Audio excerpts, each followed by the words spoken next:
Welcome to this full long course on how to generate calls for your B2B company. So this is for you if you run some sort of agency, you sell wholesale products, you are a restaurant and you want to reach out to local corporate businesses, you're a manufacturing company, you are a yoga studio and you want to sell to corporate clients.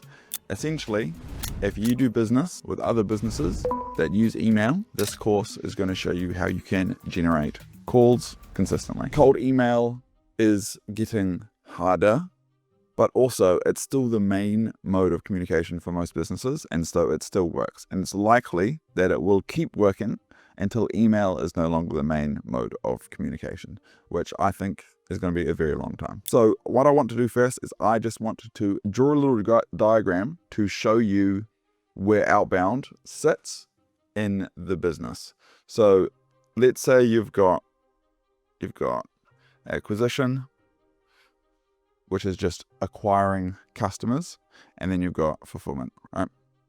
And typically most businesses, there's going to be fulfillment's just going to be directly tied to acquisition. So if you, let's just say for argument's sake, you are a restaurant, then majority of your business comes through word of mouth. So doing a good job fulfilling, giving customers a good experience when they come to your restaurant or cafe or whatever is going to acquire more customers, which is going to allow you to do more fulfillment, which is going to allow you to acquire more customers. And this is the case for most businesses, where a good portion of acquisition comes from fulfillment. So where does cold outbound sit in this sort of game? So I'm going to expand on acquisition. So I'm going to make this that color. And typically for B2B businesses, there's like a top of funnel, and then you've got some sort of sales process. Right. And then this goes into fulfillment. Okay. And to expand on this even further, where cold email comes into play, is you're going to have some sort of outbound or ads here. So this is could be cold email, could be DMs, could be YouTube ads, could be meta ads, this sort of thing. Okay. All right. And then this is going to have a few functions. Typically, it's going to go directly into some sort of intro call, triage call, a call to build rapport between yourself and the prospect. I'm just calling it an intro call. And then this will typically move into some sort of demo call or pitch. Okay. And then this is where you go fulfillment. Right. And then typically this can then link back around, and typically it's going to go back to your intro call. Right. And so how this fleshes out even further, just to give you even more context, is you also are likely going to have some sort of long-term nurture strat. So this could be YouTube, LinkedIn, newsletter, right, something like this. And often what you're going to do is your outbound is going to also lead people here, right? And then on the fulfillment side, you're going to want to be getting like testimonials. You're going to get like referrals. So testimonials, you're going to put them into your like long-term, as well as, to be honest, you're going to put them into a demo pitch as well, yeah. And referrals, you're probably going to just put them straight into an intro call. All right. So this is the mousetrap, right? This is how you generate money. It's a very broad way of B2B businesses generating money. You have some sort of outbound, you run some sort of ads, you have some sort of way of penetrating the cold market. A section of them turn into a discovery call, intro call, triage call, where you build rapport. Then some of them move into a demo call, pitch call, where you try and sell your product. The people that you're able to sell, you deliver for, you do fulfillment. Some of them turn into testimonials, some of them provide you referrals, okay? If you get testimonials, you're going to put them into some sort of long-term nurture strategy, YouTube, LinkedIn, newsletter. So this is why I'm making these videos. Why? Because YouTube is good in that it provides some sort of outbound ads. It penetrates the cold market in some way. But what it's really good for is that we do lots of outbound email for us, and they may not book a call, but they often do find their way to the YouTube channel, which over a long enough time turns some of them into booking a call and going through this process. All right. So if we've got testimonials, I post them on the YouTube as well. We also have a newsletter, right? So this engine here is powered by this component here, outbound/ads. And for some industries, outbound is way better than ads. For some industries, ads are way better than outbound, okay? But I would say on the whole, outbound is typically cheaper, easier, and more consistent. And when I say easier, I mean your cost per acquisition is typically lower. Ads has the advantage of being a lot more scalable. So if you are doing lots of revenue and you want to do lots more revenue, ads could be a good way to go. But I pretty much always would recommend outbound. There's different ways to do outbound. You can do cold email. You could do, LinkedIn. You could do Instagram DMs. You could do sending flyers. You could do all sorts. What we're going to talk about is cold email in this video, and specifically cold email with personalized video, because that is what we specialize in. So hopefully this diagram paints a bit of a picture of where outbound and ads sits within the game. So I'm just going to talk a little bit about why you should be listening to me in this video. So we have generated around 3,500 calls in the last 10 or 12 months for both ourselves and our clients across our portfolio. And I'll just show you those here. So here are calls booked, and we're also moving to a strategy where we are just forwarding all positive replies that come in to certain clients who are better suited for booking in their calls themselves. And we've started doing that about a month ago, and we've got 430 positive replies that have come through. So those are replies that we're generating. Also, if you go to our website, you'll find case studies. So the goal is to get to 50 case studies, and we're at about 15 at the moment, but we're going to be adding to this. So that is why you should listen to me in this video. So as a bit of a story, how did we get here? So we used to run a restaurant marketing agency called Be Social, and we did that for maybe 4 or 5 years. And we typically, at the beginning, generated all our calls through Facebook ads, and we could generate calls for like $70 to $80. We grew that business. We had a team, we had an office. It was all really good. COVID kind of came through, and from that point, Facebook ads became a bit of a nightmare for acquisition, and we wanted to grow faster than we could generate referrals. And I found that once we had a decent pool of customers, referrals just didn't keep up with churn. And that's probably part of that's on the fulfillment front, like for sure. But part of that is just you want, if you've got 150 clients, you want a steady stream to be able to acquire new clients so that you don't ever feel like you're going backwards.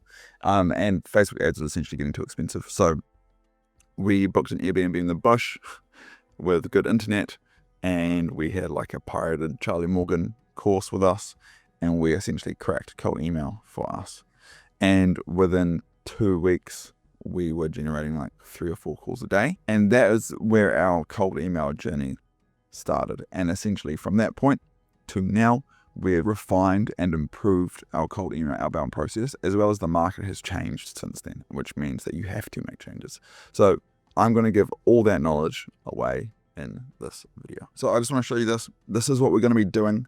And when I was at university, I hated it when lecturers, this is not a lecture, but I hated it when lecturers would jump around all the time, and I would get distracted for 40 seconds and then be completely lost for the rest of the lecture. So this is what I'm going to be going through. Identifying your target market, how to scrape contacts in that target market, how to set up sending infrastructure so you can send cold emails, how to write emails that get replies, how to send personalized videos at scale, and how often, frequency of sending settings, and dealing with replies.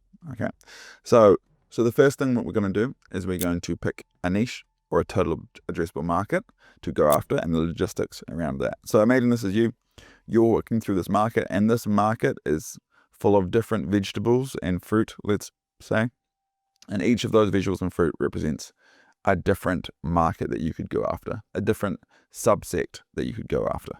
And when you're doing that, again, this is what we're doing first, most people under-index on the importance of this.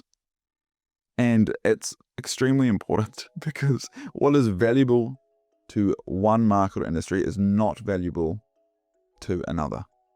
Okay, we sell marketing services, and we sell marketing services to marketing agencies. Wow, what a unique idea, as well as lots of other B2B industries. And I would say most marketing agencies don't find marketing as valuable because they know how to do it themselves for the most part. But if we're going after a pallet distributing company, they are less skilled in that field, and so our skills are more valuable to them. So I agree that's a better market for us to go after. Okay, so why pick a niche or industry? And I just want to make a caveat here at the beginning. If your total addressable market is already 50,000 businesses or less, you've already found your niche. Okay, and then it's just going to come to how do I get all these contacts in one nice place. Okay, so why you need to pick a niche or industry is because it's going to be more valuable to some parts than others. But more important than that, why can't you just spray messages to everyone?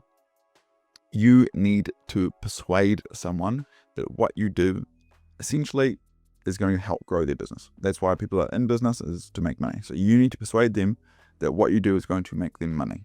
Okay, and you only have a few very short lines of text, and maybe they'll watch the video we send. Okay, and so one way to hack this approach is to be very specific, right? And the example I use is, let's say you're playing basketball on the weekend and you roll your ankle, and then it's swelling up and it's really sore, and you go to the medicine cabinet, and there's one painkiller helps with swelling medication. There's another painkiller helps with swelling medication for rolled ankles playing basketball. Which one are you going to believe is going to help you more? The one that's specific to your situation. And so when you're writing copy, when you're building outbound acquisition systems, when you're building landing pages, when you're building sales decks, it's going to be more persuasive, and it's going to be more believable, and they are going to take your word for it if you're using words, language, jargon, problems which are specific to their situation. So even if you have a product or offering that can help everyone, you want to pick a subsect of the market and aggressively go after that subject, because you're going to be able to use better language and hence persuade more of them to move forward in your sales process. Okay, so that is why picking a niche is super important. There are three main aspects when picking a niche. There's your authority, your offer, essentially you. Who do you want to work with? Do you like these people? Can you speak their language? Right?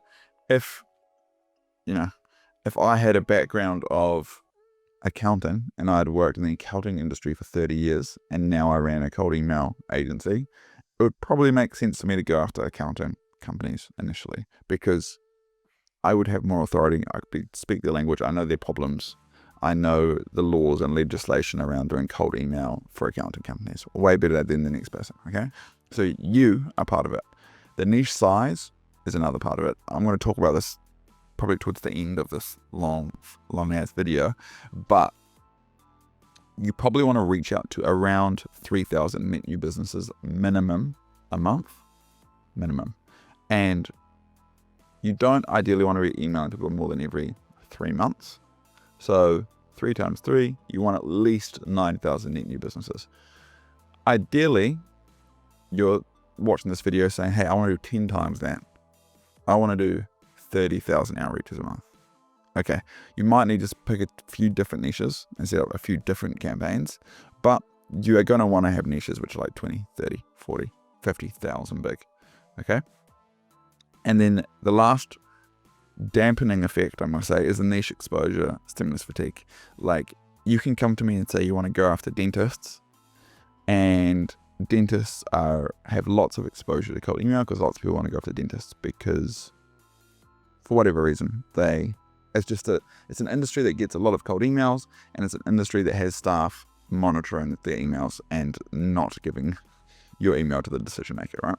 So the niche itself has some sort of exposure or stimulus fatigue factor, and some niches are easier than others. Like mold remediation companies, let's say, get way less cold emails than dentists, which means that if these stay constant, it's going to be a way better niche to go after because you're just going to have to send less emails per positive response that you get. Okay, so you're going to make more money. So ideally, you're an authority with a great offer and a massive niche that has never received a cold email before. So just to put into context, this is the goal, right? Obviously, that's not always going to be the case, but that's the goal. So niche size. So this is, again, I'm going to go back through these. This is the only one of these that I would say is compulsory. So it can be a overexposed niche with lots of stimulus fatigue and you can be terrible, but you can still make it work if the niche size is big enough. Okay. So the only one of these that I'd say is compulsory is niche size. A realistic book call rate is between 0.2% and 1%. So 1 in 100 leads emailed to 1 in 500 leads emailed. So let's just take an average of 0.4% book call rate, which you should be able to scale your business aggressively off a 0.4% book call rate. So you want at least 4 calls a week through Outbound as sort of a minimum. And so at a minimum, you'd want to reach out to 1,000 new leads per week, right? At this book call rate. And let's say you don't want to reach out to a company more than 3 to 4 months, and let's just say 15 weeks on average. So you need at least a lead list of 15,000 companies in a niche you can help, right? And typical email coverage, and this is what people don't talk about. It's like you could do a Google search or a ChatGPT search or however you like to search. How many plumbing companies are there in the US or something? That's going to give you a list of companies. It doesn't mean you can find the decision maker and their email for all of those companies. I would say verified emails of around 70% is pretty high. I mean, I wrote this and now I'm looking at it and that's pretty high. But if there's 1,000 companies, you could probably only find 700 of the emails. So to be able to send 15,000 net new leads, you need 21,000 companies. So hopefully that makes sense. If there's 21,000 companies and you can find 70% of their emails, then you can find 15,000 emails, and then you can send out 1,000 emails every week for 15 weeks, get 4 calls a week for 15 weeks, and then reuse that lead list. Okay. If you want to go after something smaller, I'd recommend going after adjacent niches. And what we mean by this is, let's just say you want to go after mold remediation and you've discovered it's too small. I don't think it is too small. But let's say you've discovered it's too small. What you can do is you can go to like ChatGPT and just say, hey, I am doing cold email outbound. This is the niche I want to go after, but it's too small. What are some adjacent niches of a similar size or size bigger that I can go after with a similar offering? And then you can use essentially multiple campaigns to go after similar niches. And you'd probably want to change the copy and emails, right, to match them. You probably want to change the video to match them. But your sales process, the product you sell, can all be pretty similar and aligned. Okay. Exposure or stimulus fatigue. So there are typically 2 key things that you are relying on through Outbound to instigate a response. Okay. So yes, it's the angle. It's the message you send them. That's what I mean by the angle. Why are you reaching out to them? The core, the crux of why you are reaching out to them via email, and the stimulus, the email itself. So the angle is your justification for reaching out, your offer, etc. So when Alex from talks about offers, that's the angle. The stimulus is your method of outreach. So if someone sent you a carrier pigeon with their message, you would definitely read the message and you would also get back to them. regardless of how crappy the cold email copy was, right? If it came to you via carrier pigeon, the stimulus of how it got to you is enough to instigate a response. All right? If everyone started sending carrier pigeons and they're just like coming in through the window and you're getting 15 of the day, you'd stop reading them, right? There'd be stimulus fatigue. The stimulus is no longer interesting to you, all right? So the stimulus no longer arouses you, and this is subconscious. For example, if I had spent my whole life not wearing t-shirts, and then today I put on a t-shirt, my brain would be telling me that there's this stuff all over my shoulders and touching my back, and I'd be very distracted. But because I wear t-shirts for the most part, most days, then my brain subconsciously doesn't register the stimulus, okay? So you're probably wearing some clothes right now. Cool, I just talked about this. That's kind of why we put a personalized video in our cold email, because it increases or changes the stimulus somewhat so that people are more likely to read it. Like, I get cold emails this morning and I couldn't tell you what they said. Why? Because I probably got the same cold emails yesterday and the day before. So it doesn't even register. Okay. So you'll get a better result in industries that get less cold email because the stimulus is more novel, right? That's all I mean by that. Some industries don't get as many cold emails, and so they're going to be more interesting and more likely to read them, even if the message is exactly the same. So dentists get obliterated cold emails, gutter cleaning companies get way less. Okay.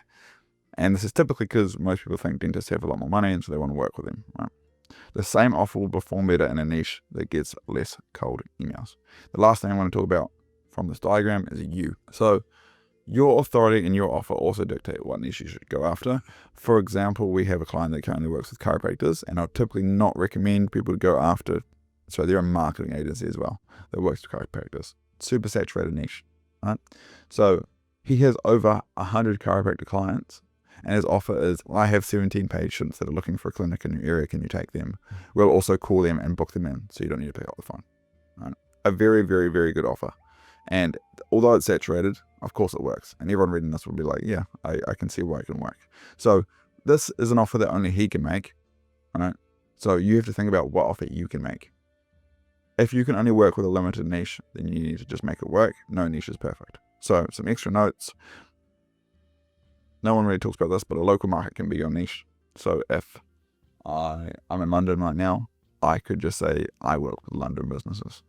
And I could say, hey, I'm based in Rotherhithe, just like on the south side of the river. I see you guys are over there. I wanted to reach out because da-da-da-da-da. The name dropping the location is enough to be specific enough, is enough for them to read the message and for you to stand out. So a local market can be your niche. And this is allowing you to reach out to a wider range of company types, okay? I don't really see many people using this strategy, but we have tested it and it works pretty well. A few notes: we want to work with 20K plus companies in that niche ideally. We can get roughly 50% of companies. So I said above it's 70%. I think it's somewhere in the middle. I think it's around 60%. Now the math is off, but anyway. I've got a list of industries and niche sizes, okay? And so what I would do is I'll link that below this video so that you can have them saved on your computer and look through them and figure out what sort of niches you would want to go after. So I'm now going to talk about how to get these contacts. So we have identified a target market above, and there's a link again to download a list of different target markets and how many companies there are in the US of those target markets. So now we're going to be talking about, now that you know who you want to go after, how do you actually get the first name of decision makers and their email address, and then verify that that email address is correct so you can email them. And I've got this little drawing here. Essentially it's scraping. You're now plowing the fields. You're now trying to extract the contact lists and enrich that contact lists so that you can go and send them these emails. Lead list building is one of the most overlooked parts of building a campaign, and I've found it's where most people will fail when building their outbound strategy. And to articulate why it's important because if you email the wrong person, it is literally spam and you will burn your account.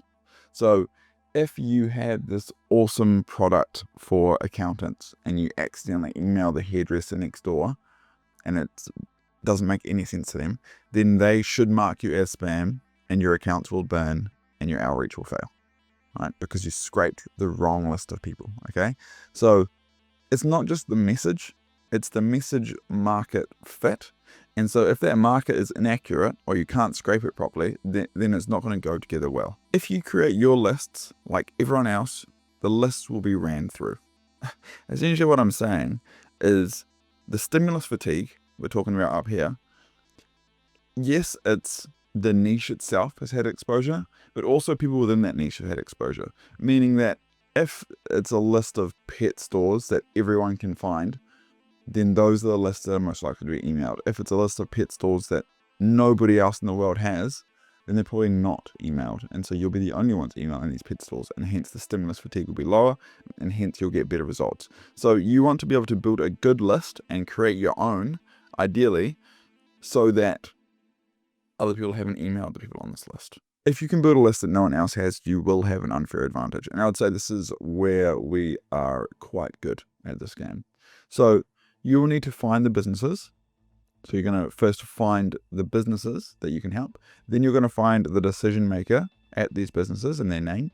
You're then going to find their email address, and then you're going to verify the email address. This is the basic overview understanding that you need when you're building lists. Okay, this is essentially what you are doing, no matter how you are scraping your list. So there's lots of ways you can do this, and I'm going to go through an easy way, which I would recommend if you are just getting started. I would recommend going through an easy way. Why? Because even if you do it the easy way, you're still going to get some result. But I would recommend if you're starting to do this at scale, that you do the more complex way. And I want to talk about both of them. So an easy way to do this, if you're going after enterprise businesses, is, and by an enterprise level business, just think about businesses that use LinkedIn quite a lot and have a lot of staff. That's kind of what I mean. More enterprise level businesses, larger businesses. They're typically going to use Apollo or something like Apollo. You're going to create a free account on Apollo. I'm just going to log in here. And then you're going to find companies and find people. And I've got an example of a search here through using these filters here on the left, right? Their job titles, their location, the amount of employees, the industries, the keywords. And you're going to build a list of people here that you want to email. And I'd also just recommend, to make this easy, turn on their email status as being verified. You're still going to need to verify them again, but just turn on email status as being verified. And then instead of paying for Apollo, you're going to use an Apollo extractor. Now, some of them are getting taken down, but we use Export Apollo and it's still working at the moment.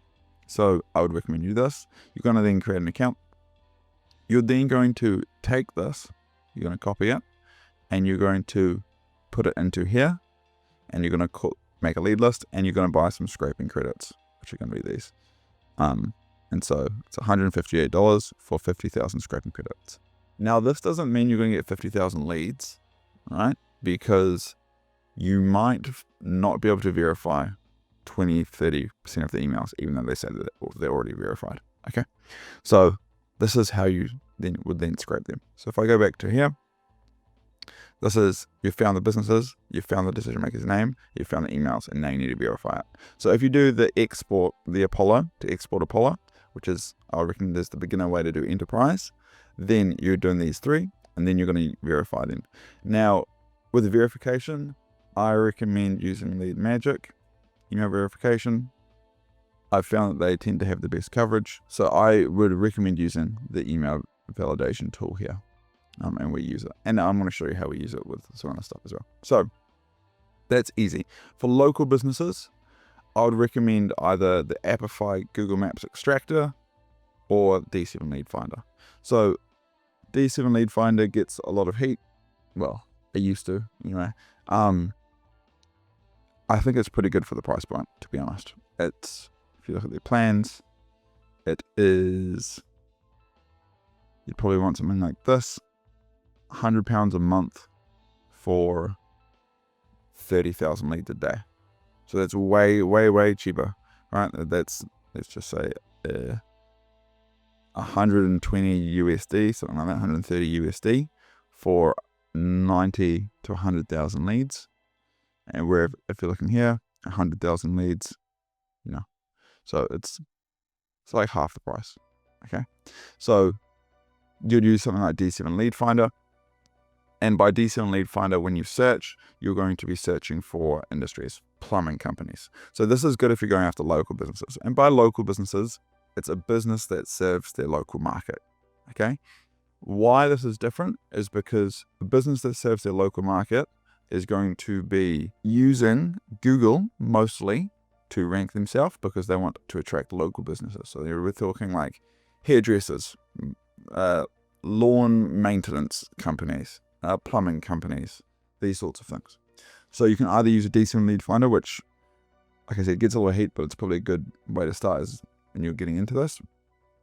Or you can use something like a Google Maps extractor. And there's heaps of different Google Maps extractors. I'm putting this one on here because we've built an internal scraper, and our internal scraper is based off the Appify Google Maps extractor. And it's a pretty good price. It's $4 for 1,000 results. Yeah.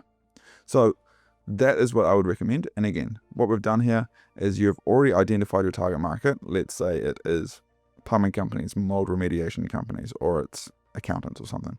You're then going to figure out which of these is going to be best for you. If you're doing local businesses, right, you're going to do a D7 Lead Finder scrape. It's going to give you emails and this. Same with the Google Maps extractor. You can pay a little bit more and it's going to get you the decision maker's name and the emails, right? And then you're going to need to verify your emails. And again, I'm going to say use Lead Magic to do the verification. We've also used Million Verifier as well. And we had pretty good experience with Million Verifier. I don't have any problem with them at all. And there's heaps of them out in the market. We've just found that we were getting better coverage with Lead Magic. And getting better coverage is important because, again, if you can get emails that other people don't have, those emails tend to perform the best. So I'm now going to talk about a more expert level way to do this. And I probably don't recommend you doing this right now, but I recommend that if you've watched this video a few times and you come back through it, you maybe give this a go. And you should, if this is your first time coming through, still watch this part because it's going to show you the logic of what we're trying to do here. And once it's set up, it doesn't take any extra effort each time that you want to scrape a list. Okay, this needs to be set up once, but it does need to be set up. So when looking to improve this process, we're looking to try and do two things. You want more coverage, e.g., if you've identified a target market of 50,000, you want to get to as close as to 50,000 contacts as possible. So you want more coverage, being able to find more contacts in your total addressable market. You also want to get the data for cheaper. You want to be able to get more contacts for the same price. And this is kind of the thing that no one really talks about is cold email, and to an extent cold outreach is a game of volume. You want to be able to send more quality volume than the next person because that is actually the biggest needle mover. If we've got a client and they want to get more leads, let's say they want double the amount of leads. The way to get double the amount of leads is just to send double the volume. It's going to be very hard to sit down and write a piece of copy, write an angle, shoot a bit of video that's going to get double the response rate. Just send double the volume. And so being able to get the data for cheaper allows you to pull this lever more easily, right? So both of these will allow you to get better results. And typically this is done by combining multiple software into a process. So it's a little blurry, but I'm going to explain this. So this first thing, it says Phantom Buster search terms. This could be D7 Lead Finder search terms, Appify search terms. Right? Phantom Buster is just a scraping tool that's we're doing Google Maps scraper. So you've gone in, you've scraped plumbing companies, Arizona, let's say, and it's pulled 10,000 plumbing companies. Okay, you're then going to upload this to a software called Clay, and I'll show you Clay in a bit. This is Clay. It's a spreadsheet software. That's all you need to know right now. And then you're first going to get each lead, and you're going to verify that they're a company you can help. So the first thing you're going to do is you're going to say, hey, go to this website of this company that I've scraped. Are they a plumbing company? Yes or no? All right. And then all the ones that are not plumbing companies, they get filtered out from the list. Okay. Then you're going to take that email address that we've got and you're going to try and validate it using Lead Magic. Okay. And if you can't, then we're going to keep moving down this process, right? So typically with the old process, if you can't validate the email with Lead Magic, you just give up on that lead. So with this process, we don't give up on that lead because we're trying to get more coverage, right? And we're also trying to get data for cheaper. If you give up on that lead, you've already paid for it with your search terms at the beginning, with any of these, right? You've already paid for that contact, but now you've discarded it, which makes everything more expensive, okay? We try and find the first and last name of a decision maker with OpenAI. We're going to guess. We find their first name, John, and the domain's plumbingcompany.com. We're going to guess John at plumbingcompany.com, and we're going to try and verify that. Right? If that's still not verified, that's not the email address, we're going to use this feature within Lead Magic where we can take the first and last name and the domain, and it's going to go and test heaps of different combinations. Right? If that still doesn't work, we're going to guess info at domain and try and verify. If that doesn't work, we're going to guess hello at domain and try and verify. Right? And then if that doesn't work, we're going to use OpenAI to go to the domain and try and find any email on that website and verify. Right? And if that doesn't work, we're going to use Amplify, this software, but like a different part of this software, to go to the company's Facebook page. Why? Because lots of local service businesses have set up a Facebook page, and often the email address is on their Facebook page. Okay, so we're going to use Amplify to do that. Then we're going to take the URLs of companies that we couldn't find, and we're going to put them into Apollo, and then we're going to go through and try and scrape them in Apollo. We're going to filter by company size. We're going to export leads via the Export Apollo. We're going to upload the domain name and company name to a nucleated table and run them through this process, a similar process. We're going to try and validate the email. And we're going to guess and validate first name. And we're going to use Lead Magic Lead Finder. So what's happening here is we've just essentially said, we're doing this process, but instead of discarding any leads, we're going to keep trying,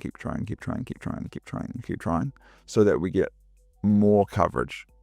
And the side effect of getting more coverage is you discard less leads, which means the leads cost less. Okay. So what does this look like in practice? So this is a Clay table, and this is the company clay.com. So it's just going to log me in. So this is the company, right? And we essentially input the company name, the company domain, and I think we input as well the company email that we get from the initial scrape. Right? So then what we do is we ask AI, and we're just using a ChatGPT. We're just using OpenAI ChatGPT 4.0 mini because although it's not the newest model, it still works very well. We're going to visit the website. This is the company name. Explain what the company does and what services they offer. Okay. So then it's going to go in here, and it's going to provide a range of moving and relocation services. This often include hauling options. And then we're going to say, because this is for moving companies, look at this description.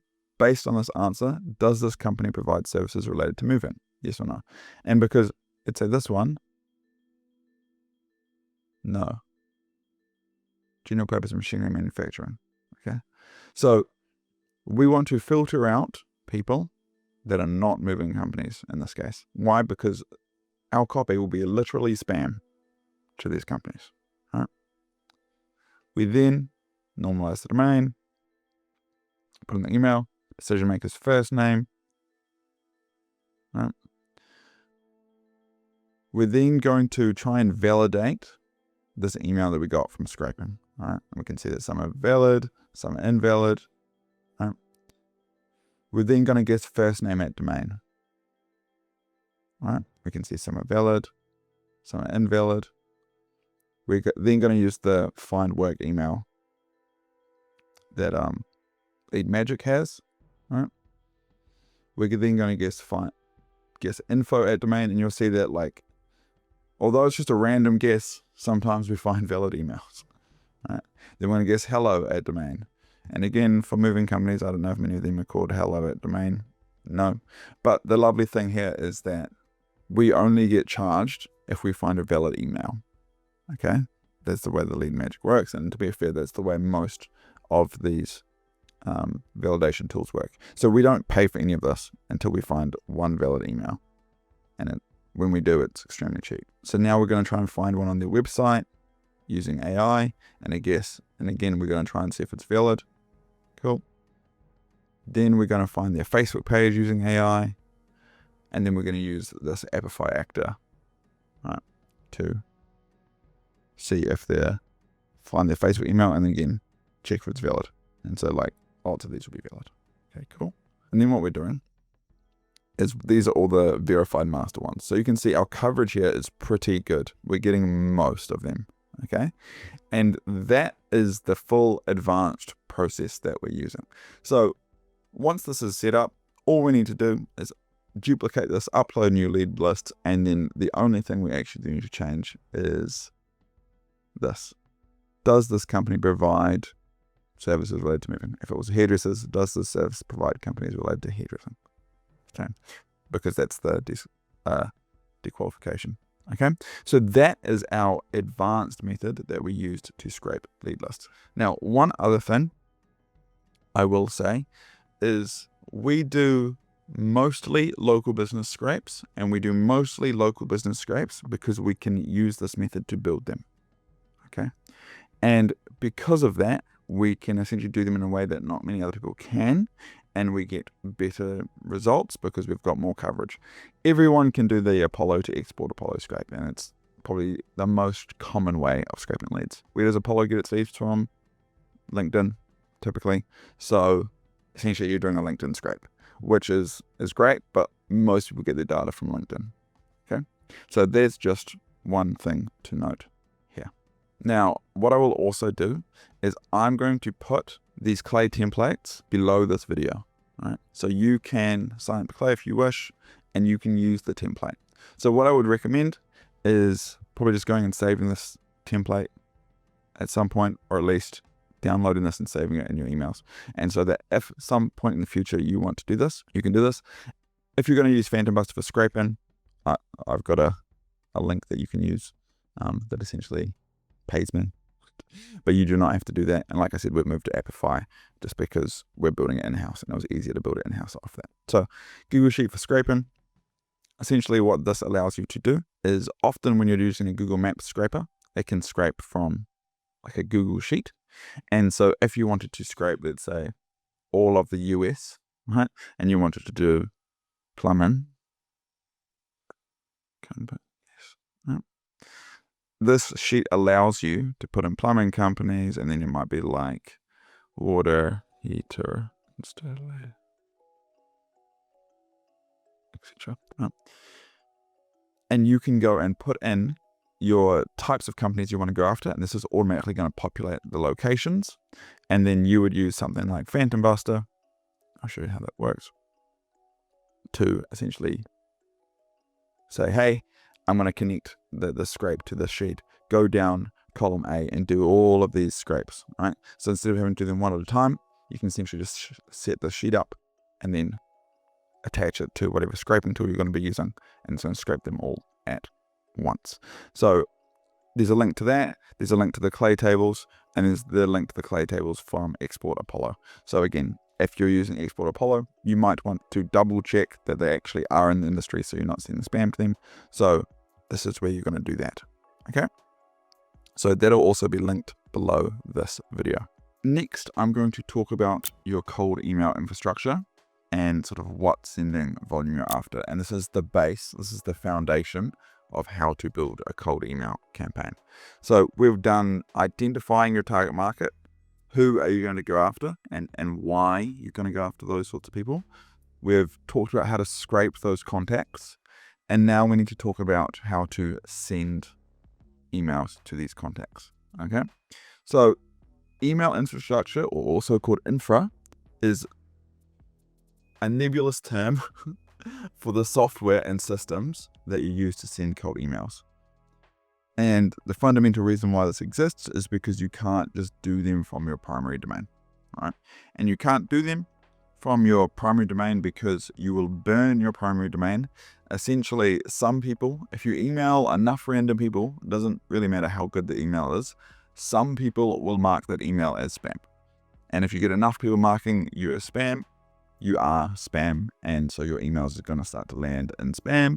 And if it's your primary work email, now when you email your actual clients, it's going to go to their spam, and that's a problem. Okay, so we can't be doing that. The second thing is that it's going to take a lot of your time. All right, so sending tools, cold email sending tools are built to save you time, make things easier, and also deal with the landing in spam issue.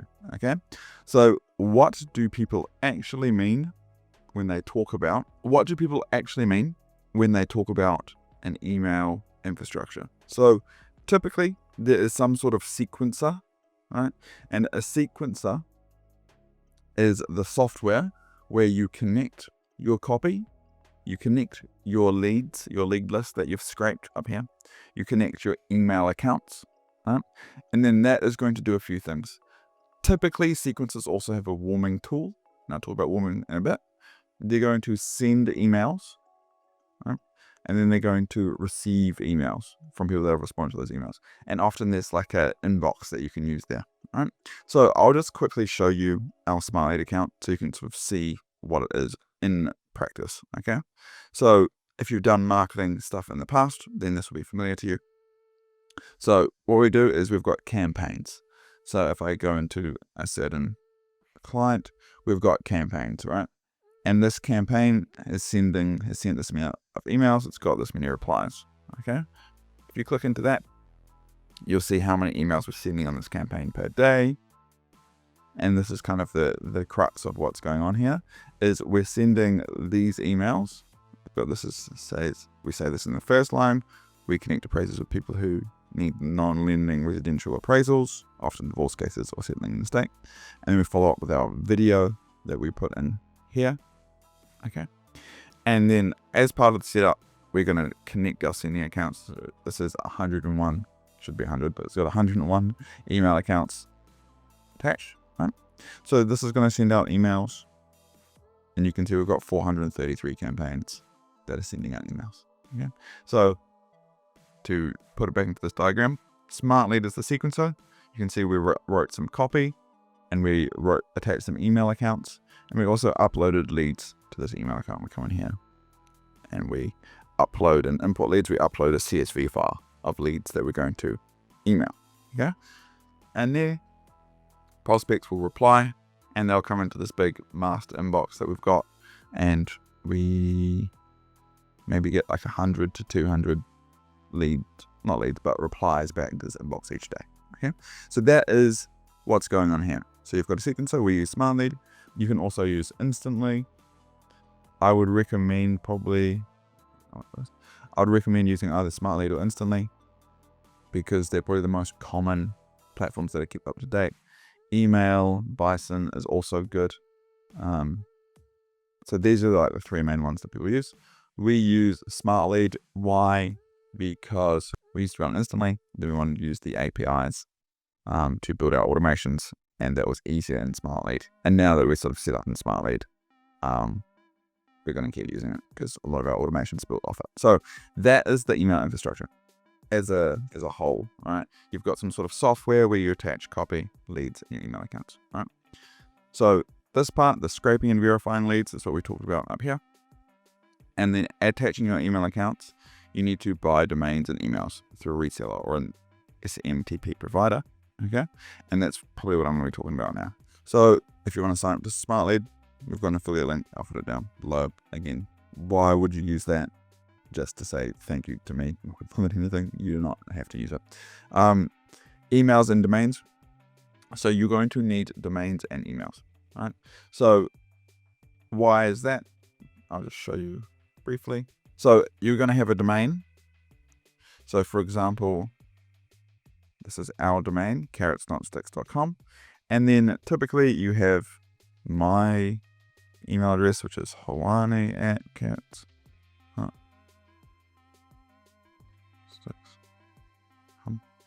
And then you've got like other people in our teams are all first name at domain, right?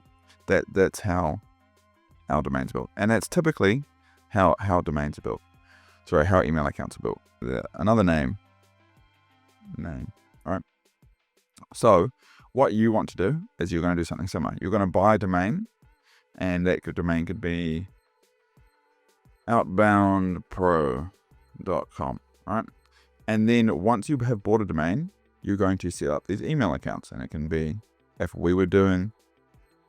this was our domain and we're doing outreach, let's say I was doing outreach, you'd probably set up Hawani at, it's going weird, at outboundpro.com. And then you'd set up another one, which would be like my first and last name, Hawani Taylor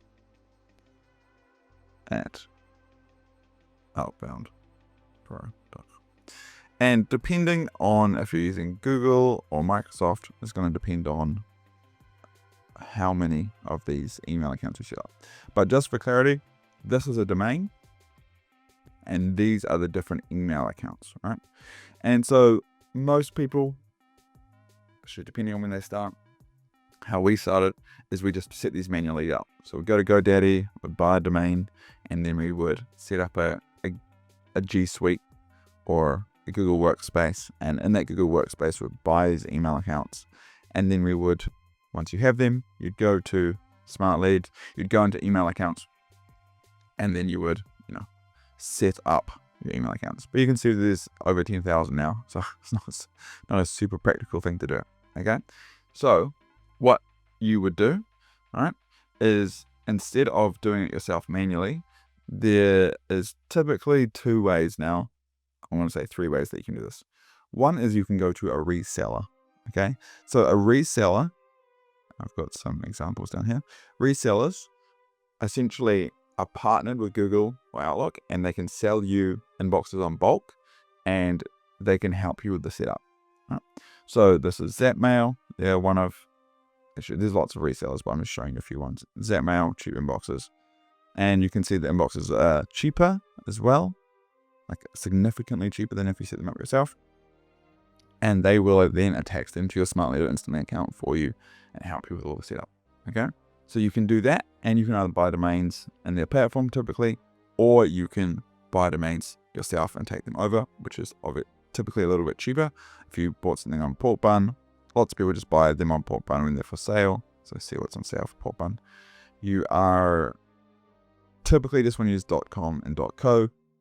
Some people have found that they get fine results without that, and so they can say like, oh look, .art is way cheaper, or .xyz is way cheaper. I'll just buy a whole lot of .xyz domains.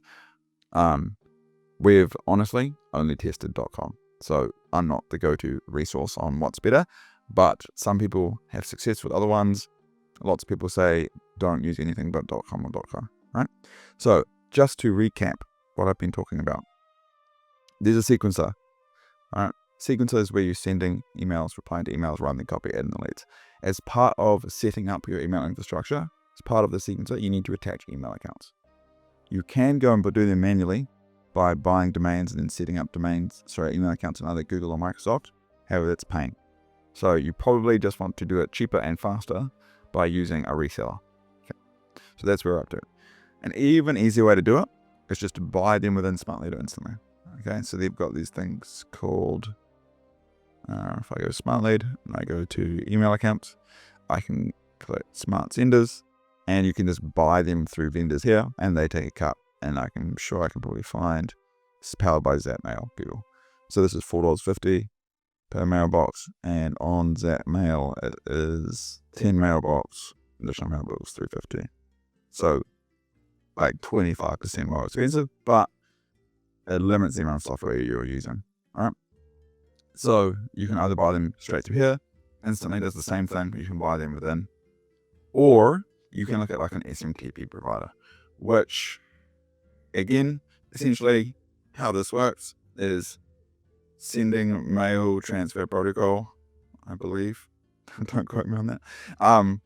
Google and Microsoft are the main big players, but there's also other companies that have set up their own like sending protocol, and they can either they built it on the back of Google or Microsoft, typically they built it on the back of Microsoft, or they've just done something themselves. So we are using a lot of Hypertide at the moment, and the results I would say are pretty similar, maybe a little less effective than just using Google inboxes.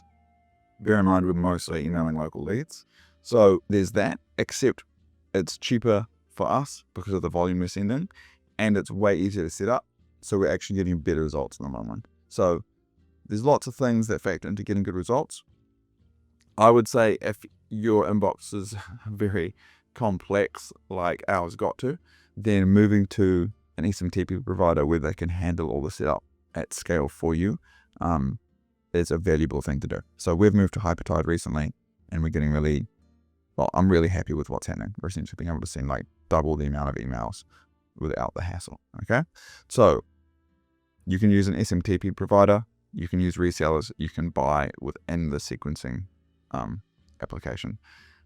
One caveat: do your own research first when it comes to resellers. Actually, with all of them, it's a bit of the Wild West still. There is occasionally just like some just get shut down. Why? Because they're not doing what they say they're doing. They're not actually partnering with Google. They're not actually partnering with Outlook. They're using somewhat shady practices. So I've just got these here because we've used them in the past. That doesn't mean you should use them in the future. You need to do your own due diligence when it comes to that. Okay, cool. Now that I've talked about these things, I'm going to talk about email warming. So what is email warming? Essentially, when you first purchase an email account, it is considered risky in the eyes of Google and Microsoft. Why? Because it's brand new. So you want to warm the account, and some of the benefit in warming also comes with the benefit of just aging the domain, so that there's just been some time that's passed. So essentially what email warming does is it places you in a pool with a whole lot of other email accounts, and you send each other emails, and if it goes to spam, it automatically gets removed from spam, and you set a reply percentage. So let's say you reply to 30% of these emails, and it mimics human activity. And you typically do this for 2 weeks before you go live. So let's say you go and you buy a whole lot of email accounts on Zapmail, you attach them to your signature, and you turn on email warmings, and then you leave it for 2 weeks. Okay. There's lots of different ideas in this space. I would say at the moment, just warm them up for 2 weeks using the Smart Lead or Instantly Warming Pool, and we have never had issues with it. Okay. Now I want to talk a little bit about account structure for Google and Outlook. So this might look a little bit intimidating, but this really helped me when I was first starting to think about how to organize campaigns in Smart Lead. So think about a client, and this is often how we set it up, and this is just going to show you one way to think about it. You can do it in so many different ways, but this is how we like to think about it. You've got, let's say it's a marketing agency, and they can go after roofers or plumbers. Okay. So we want to send around 9,000 net new leads a month, right? So we're going to say half of them are going to be roofing, half of them are going to be plumbing, right? Half roofing leads, half plumbing leads. They're a different niche, so we split them up. And then under each of these, we've got 2 different angles. An outcome angle, hey, we can get roofing companies 10 new jobs a month by our stuff. Or it can be a lead magnet angle. Hey, do you want to see how other roofing companies in your area are generating leads? I've got some data I can share with you. Okay. And you do the same for this one, but for plumbing, right? And so each of these clusters is a campaign, right? You've got campaign 1, campaign 2, campaign 3, campaign 4, campaign 5, campaign 6, campaign 7, and campaign 8. And now what you will also notice is that there's duplicates. This 1 and 2 are exactly the same. 3 and 4 are exactly the same. 5 and 6 are exactly the same. 7 and 8 are exactly the same. This is done on purpose so that you can tell if 1 performs really well and 2 performs really badly. It's not going to be because of the angle. It's not going to be because of the niche. And it's not going to be because of the client. It's going to be because of deliverability issues. So splitting it up in this way has allowed us to not only are you saying, hey, if the reply rate's low, we're going to delete it. You're saying, if the reply rate's low compared to an identical campaign that we're running at the same time. So this is the structure that I recommend for Google and Outlook. You can, put all 24 emails into one angle and run it. But you are going to run into the issue where it will underperform and you're not going to have enough data to make a good guess as to why. Okay, so I recommend splitting them up into this way. It also just shows like if they're all performing well except for one which is underperforming, then you can say it's probably bad. Okay, so just a note, something like Hypertide, we have a different structure. We just use the recommended Hypertide structure, which is they essentially make an order. So what I was probably showing up here, they give you an order, and an order is 2 domains, 50 inboxes each domain, so it's 100 inboxes. So it's a different structure. These are all exactly the same campaigns. So if one, they're all performing at the moment, but if one drastically starts underperforming, then it's probably because of a deliverability issue. Okay, so hopefully that makes sense. So sending settings, we keep sending relatively low. The one thing here that I would say to do is send 7 days a week. Do never underestimate a decision maker's ability to check their phone on the weekends during family time. So send 7 days a week. These are the sending settings that we use when we're sending videos. Keep it to less than 8 net new leads a day if you are sending videos. Next thing I'm going to talk about is how to write copy that gets positive responses. And I've worded this in such a way to emphasize that the goal is not to close deals from your copy. It's to get positive responses. Okay, so to have a look back at what we've done so far is we've identified a target market, okay, and why you should pick a certain target market. We've talked about scraping contacts in that target market and getting better coverage than other people so that you can outperform them. We've talked about setting up your sending infrastructure, domains, inboxes, sequences, that sort of thing. Now we're going to talk about writing emails that get replies. So I still write all the copy for all our clients' campaigns. So there's 400 campaigns that are live at the moment. I would say there's probably unique copy on 150 of them. So there's a lot of duplicates in there. So there's a lot of copy that I've got live at the moment, which means I've made a lot of mistakes and I've learned a lot of things about writing cold email copy. And among that, I've learned a few truths about writing copy. So this is something that we learned and then we teach our clients about. The outbound market is different to the inbound market. And what I mean by that is, let's say you have a product and you're selling that product to chair manufacturing companies, okay? And you've worked with 100 chair manufacturing companies, all right? And then you've worked them over the years, you've taken all these lessons, and now you want to increase your sales velocity, volume, efforts by starting some outbound. You can take some of the lessons that you've learned from working with 100 chair manufacturing companies, but fundamentally it's actually a different market. Why? Because chair manufacturing companies that have come to you through referral or word of mouth, they have a unique understanding of the problem that you can solve, and they're also less skeptical about you, right? Because their auntie or whatever said you're fantastic. So do not treat them the same. You can't say, hey, the inbound market, they really care about this new technique that we use. So we're going to go to the outbound market and talk about our new technique that everyone cares about. Why? Because fundamentally the outbound market is different. Okay? So your inbound market cares about what you do. The outbound market only cares about what you can do for them. Okay? Your inbound market typically cares about your product. The outbound market just cares about the results of your product. Okay? And this subtle distinction is why people typically fail when they first write copy, because they're taking learnings from people that have come to them and thinking that the rest of the market cares about that. The rest of the market does not care about that at all. They literally just care about the results you can get and how you're going to grow their business. Okay?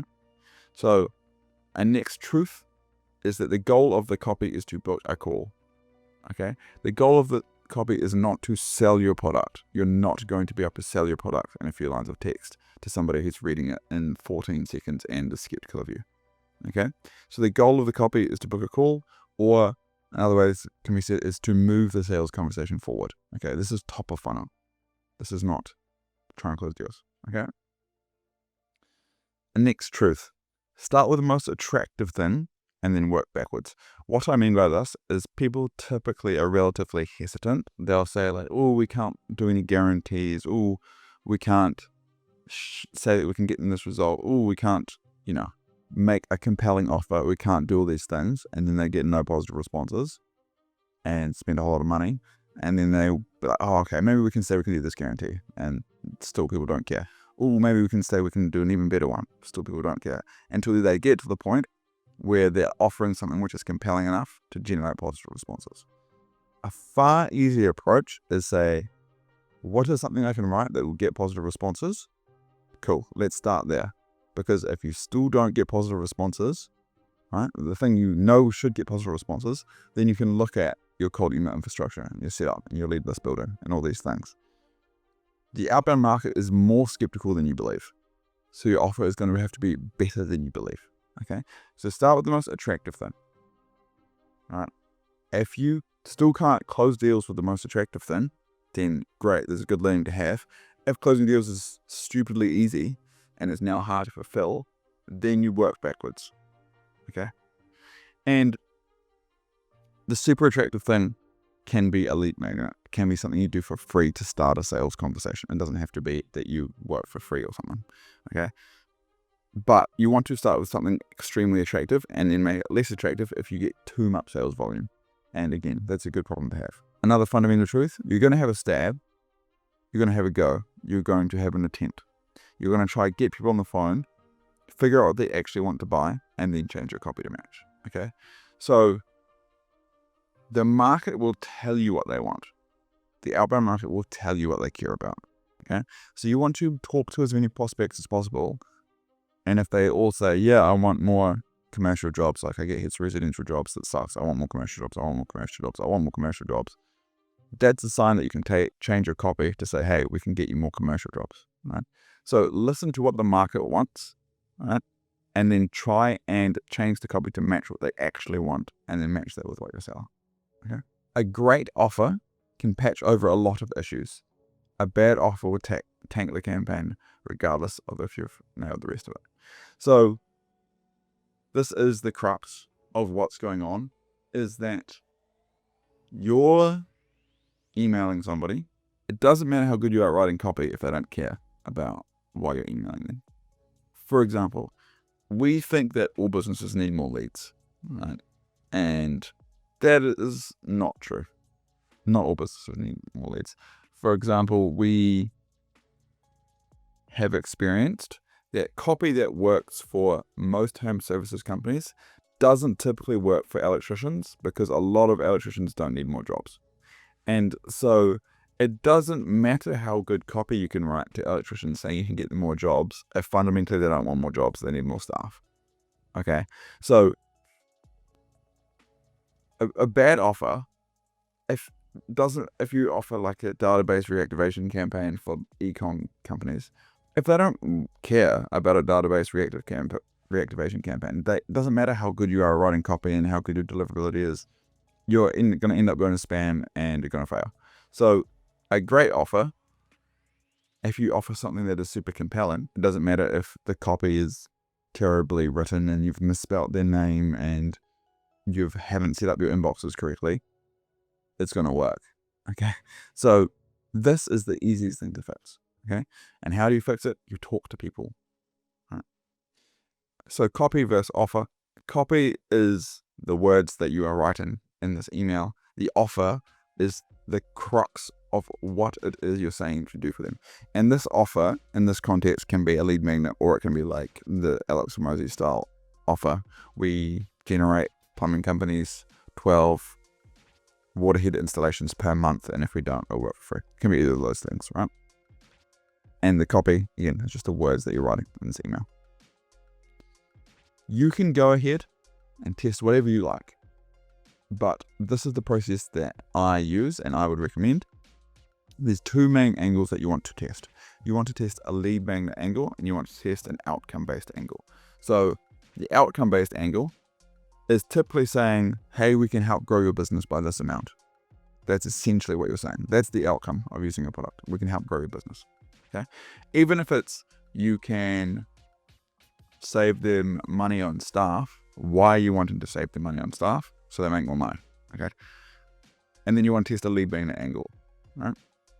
Within each, you're going to have 2 to 3 different variations of copy, but the offer is going to be the same.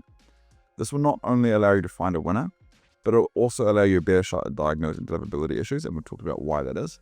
Because you can have everything the same, and if you get no replies, you don't know if the copy is just rubbish, or if the lead list is an issue, or if you've done something wrong with the infrastructure. So that's the other reason why you want to split test, right? Because if one of them wins, right, one of them performs well, if 1 out of 10 performs well, right, and then you can tell, oh, this copy is better than the rest. If you just ran with one copy and it doesn't work, you really don't know what's going on, okay? So as an example, let's say your offer is that you help accountants grow by getting them on local finance podcasts. That's what you do, okay? Outcome-based copy. What is the outcome of what you do? So you get them on more podcasts, e.g. more people see them, they build more authority, they generate more inbound leads, and they get more clients. So you're typically going to write, hey, we help accountants grow by getting them on local finance podcasts. On average, local accountants get 4 to 6 new inbound clients a month, and we can guarantee results or something like this. Or we work on a pound results basis if you want to do some sort of risk reversal. Okay, so this is an outcome that I wrote earlier. We're looking for an accountant to talk to a few finance podcasts based in London and wondered if you'd be interested. Typically, we have found that this leads to 7 to 12 new inbound clients each month. Most of them are home service businesses, but some white collar businesses come through also. Let me know if you're open to a chat and I can share how it works. Okay? So this is an example of outcome-based copy. Lead magnet copy. You want to offer something that they would otherwise pay for. Super important. That's an easy way to see if your lead magnet is valuable. Hey, first name, we grow accounting firms by increasing lead flow by getting them on podcasts. Happy to line up your first one for free so you can see if it is a way you may wish to grow your business. So let me know if you're open for a quick chat and I can explain how it works. Okay? Lead magnet, you get them on a podcast for free. Okay? Variations, syntax, and AI. Variations across your emails provide better deliverability, meaning that Microsoft and Google don't really like to send the same email over and over and over and over and over again. It doesn't look very human. So you can do this by adding syntax, which is essentially this thing here, where it's going to use this bit of copy for one email, and then for the next email, it's going to use this bit of copy, and then for the next email, it's going to use this bit of copy. Okay? You can also just write different variations, A, B, C, D, E, that are the same offer, but you've just used different words to provide more variation. You can also just use variables. For example, if you're saying their first name, obviously each lead's going to have a different first name. So it's going to cycle through that. If you add city, each lead's going to be hopefully a different city. And this is where you can use AI variables. Like if you use AI to write a first line, that's going to be different then for each lead. So I do not place that much weight on variations, to be honest. But some people do. And again, we all have our own opinions. I've got no data to back this up. So if you've seen that variations make a huge difference for you, then go for it. I use syntax in the email signature, and I stole this from Nick Abraham. So essentially, this is going to be part of the email signature. So Hawaiian Taylor carrots and sticks, and then it's going to cycle through this quote. So that just makes more differentiation in each email, because actually the email signature is different. Just use AI to write your own quotes. Don't copy these ones word for word. So the call to action. So what are you asking the prospect to do as a next step? And I used to just ask for a call every single time because that was the logical next step in the sales process. But in recent months, I've changed my tune on this. And I've changed my tune on it because the market typically doesn't want to commit to a call off cold email as easily as it did like a year ago. So often asking if you can send over a Loom video will result in more sales. And that's what we care about, because it's easier to say yes to. And we would say we get, for us, when we reach out to other marketing agencies asking if they want us to help them, we get 5 times as many positive responses as we would if we asked for one at a call. And this allows you to have a way way more people deeper into your sales process, right? So now we send them a Loom video, we add them on LinkedIn, we send them the video on LinkedIn, we convert some of them to calls, some of them go and watch YouTube channels, this sort of stuff. So this is essentially what we're doing today. Good morning, Vincent. Saw you worked with plumbing companies. So we use AI to find what companies they work with. Saw you worked with Variable. We currently generate calls with Variable for 2 other marketing agencies. Would you like me to send over a video on how we do it? Okay. So different call to action, and we're getting great results with this. So if you want more example of copy that is working today, I have gone through and written this. Essentially what it's going to say is the industry that we're going after, what services they're going to eventually try and sell to these prospects, the reply rate, the call booking rate. So, and then the copy. And we've got an email 1 and then an email 2. If there's no subject on email 2, then we're just using the same subject line. So this would be like, we connect kitchen remodelers with exclusive high intent homeowners, no takers, just real projects. Da, da, da. You can tell this is an outcome based angle. So you can go through and look at all of these bits of copy to help distill and gather information on different types of copy for different industries. And sort of you can see the results. There's some, I've got good ones, bad ones in here. I've got everything in here. So below this video, there'll be a link to this Notion page where, again, you can just save it for future use, or you can have a read of it now. Next, I'm going to talk about how to make the videos at scale. So we've identified a target market. We've talked about scraping the contacts in that target market. We've talked about setting up the sending infrastructure. We've talked about writing emails that get replies. And now we're going to talk about the personalized videos at scale. So I'll just show you what this looks like as a way to sort of start this off. So if we go into, I'll go and use that example again. We've written some copy here.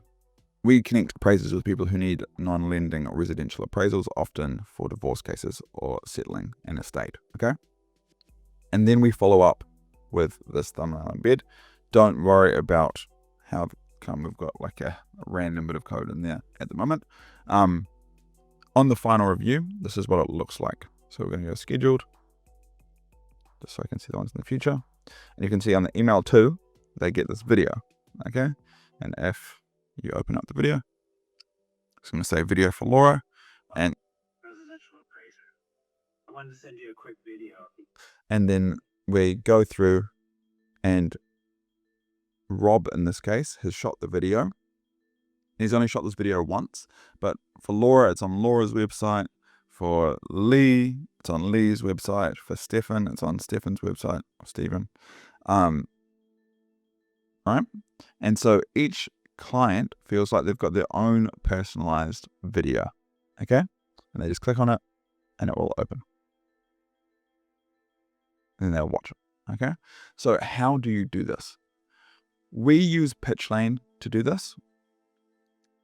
And we write a script such that prospects can't tell if it's just made for them or if it's made once for everyone. So I'll just quickly talk about how we used to do this. So we, like I said at the beginning, we had a Charlie Morgan course, which talked about Loom outreach. And that's kind of where we started this journey. And we would make 60 videos a day, and it would take Daniel all day, like 8 hours of the day. Why did we spend that amount of time? Because cracking acquisition was that important to us, okay? You sleep a lot better at night when you know that you've got sales calls in the calendar at all times. So we spent all day doing that. Then the next step in that phase was saying, hey, how about if we just record audio, and then we have a VA that makes a Loom video, goes to Loom, and then clicks like use system audio, plays the audio, scrolls on the website, the audio finishes, stops the video, puts that link into a Google Sheet, and then we send them that way. And that allowed us to send way more. And we just had a VA do that full time. And then from that point, it obviously started working. And so companies like PitchLane started to essentially automate that process for you. So you just shoot the video once and get overlaid onto each prospect's website. So we use PitchLane. This is what PitchLane looks like. And essentially we connect PitchLane with SmartLead such that when we upload leads to PitchLane, it then sends them to SmartLead. Okay. How we do it is we shoot a video on Loom. We then upload the video. We upload the lead list. You then export, and we can upload the software. Or if you want to, you can just integrate PitchLane, which is what we do, with SmartLead, so it automatically pulls leads over. So what are the software options? So you can use PitchLane, as I showed you. That's what we use. We're friends with the owner, and we have a code for a discount. So if you want to give that a go, there should be a code below this video. You can also use SendSpark. I believe that they're still doing AI first names as part of it. Yeah, they are. When we first looked into this, it was a little bit janky in terms of you could kind of tell for some names that it wasn't like real. But maybe that's a lot better. I mean, AI has gotten a lot better since we looked into it.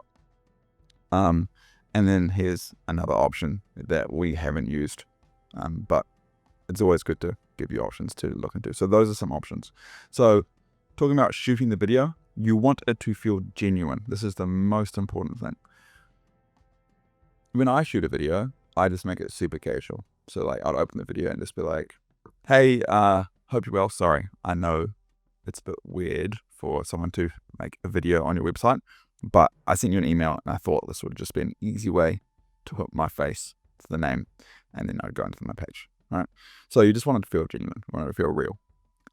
You don't want it to be like, hi, my name is Fawani and I am the president, founder, and owner of Carrots Not Sticks. The reason why I'm reaching out to you today, it doesn't work as well. You want someone to reply, even if they aren't interested in the offer. You want the video to be charismatic enough that they're replying, even if they aren't interested in the offer. 60 to 90 seconds is the sweet spot, and you want to come across as casual and professional, knowledgeable and casual. This is the rough script that we use, and what I would say is that you can take this, you can copy and paste it, and you can take it to ChatGPT, and you can change the industry and the job type here, and it's going to write you a new script. This script is particularly for agencies trying to sell their services, but if you're any other B2B company, you can just adjust this copy to say like, hey, I've heard this copy, script works well, can you rewrite it for my industry? This is who I am, this is who I'm going after. Okay, so again, there's going to be a link to this so you can copy and paste it below this video. We just use Loom to shoot this, and I'm using Loom to shoot this right now, so I can't show you, but you just change it to camera only mode when you shoot the video, and then you just upload to the software. So an alternative way, which is what we're testing, is to not send them a video until they ask. And this means that you don't need a software to do it, because the amount of people asking is going to be way less than like the total amount of people on your lead list. So it's cheaper. You don't need any additional software. You could just send your emails as plain text, which is better for deliverability, and you can send more emails per account. You can play around with different videos until you find what works. So the downside is it's harder to scale, and it's very hard to do for a client. You can definitely do it for yourself, and it's less automated. This is what I mean by this. You would essentially email them asking if they're open to a video, and then around 1.5% is what we're saying, reply saying yes, and then you would make those people a Loom video. So you're not making a Loom video for everyone on your list, only the people that have responded to your email saying that they want a video.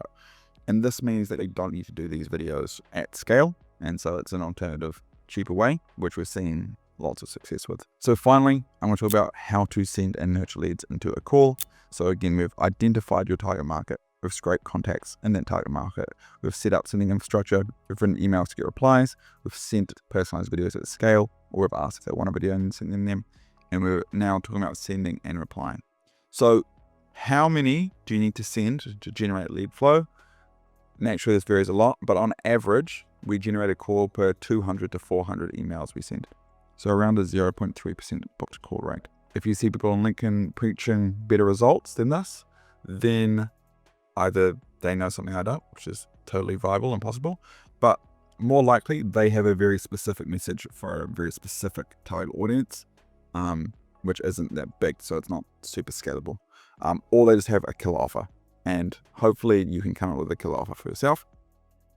For example, we do have a client at the moment which gets a 1.5% book call rate, and we've generated them 150 calls in their first 3 weeks. But their offer is killer. So, of course, that's going to happen. Because of this, we recommend sending at least 3,000 net new leads per month, which is 6,000 emails a month. For your sending settings, when you're trying to reach this volume, just do what your reseller or inbox provider recommends.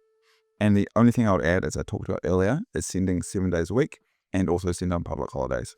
Don't underestimate a decision maker's ability to be addicted to checking their emails. So a few last notes. When it comes to nurturing leads, don't send them a calendar link, just propose times and then book and prospects yourself. Some industries prefer phone calls, some prefer video calls. General rule of thumb is if it's white collar, push for a video call. If it is a blue collar, give them a phone call. If you can, reply to prospects within 5 minutes, especially if they're asking what you do or what does it cost. And you must use an outbound sales process. If you don't, you're going to run into lead quality issues because the lead does not want to buy your stuff if you use an inbound sales process, because you're assuming that they care about what you do instead of what you can get them. Essentially, it's the same issue that runs into when you're writing the copy. So you need to build an outbound sales process. And what that does is it builds more rapport with the prospect. So it's typically higher touch point. Because if you're relying on inbound leads, let's say over years, there's a reason why they're coming to you. They're coming to you because they've heard good things about you, right? Or they've been watching your content for years, or these sorts of things. So they've already got a level of rapport before they enter the sales conversation. The level of rapport has to be built somewhere.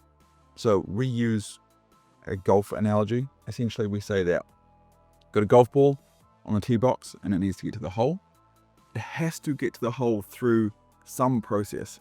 If you're relying on inbound leads, let's say your auntie said that you guys were fantastic. Your auntie's done that first hit off the tee and it's already halfway down the fairway, or in some cases on the green already.